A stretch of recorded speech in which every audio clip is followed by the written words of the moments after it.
सुरगा गावात आहे आणि सापळा इथं म्हणजे इथं भरपूर साप पकडले. ते पिंजऱ्यात इथेच पकडलेलं नाही. आता कुठं आलाय? मग साड्यामध्ये होता इथं खाली उतरला काय? पुढे असं गेला नाही. तुमचं हे करून हे केलं, फोन लावलं. मुलं कोण पण नव्हतं इथे, मोठी माणसं. येऊ द्या. येत आलं म्हणून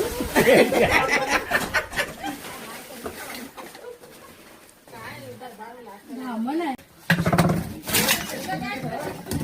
असं पकडले त्याला. फार मोठा आहे साप.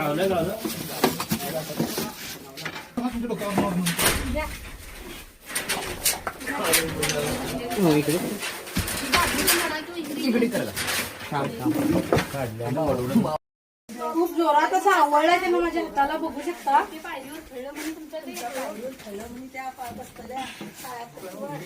ते अडकत अडकत राहणार.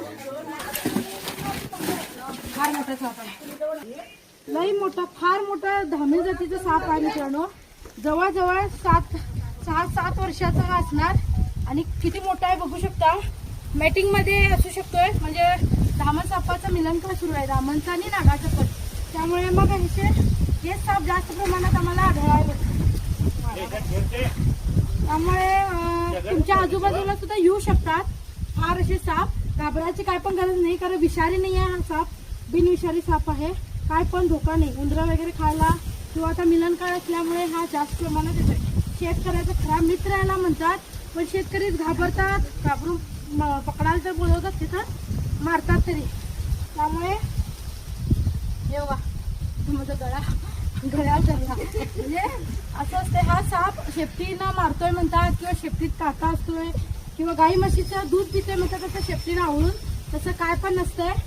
आता त्यांना आवळला पण नंतर सोडला सुद्धा. त्यामुळे पहिला आधी ह्याला पॅक करूया. फार भला असं ह्याला पॅक केलंय. भला मोठा साप आहे.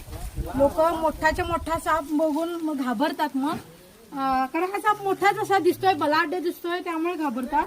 पण विषारी नाही आहे, चावला तरी काय प्रॉब्लेम नाही आहे, आणि सहसा असं चावत सुद्धा नाही. खऱ्या अर्थाने त्यांचं नुकसानच झालंय, कारण बिनविषारी साप आपल्या आजूबाजूला राहायला पाहिजे. परवा मागच्या वेळी त्यांच्या इकडे नाग पकडला, आता ह्यांनी धामण तर पकडायला नाग पकडला. लोक काय म्हणतात की बिनविषारी पकडूला म्हणजे विषारी आला तर काय चालतंय, असं नसतंय. बिनविषारी साप आपल्या आजूबाजूला. कुत्री बघा त्या सापाला नसतं हे करायला होतं. ठीक आहे, आवडला व्हिडिओ जरूर लाईक करा. धन्यवाद.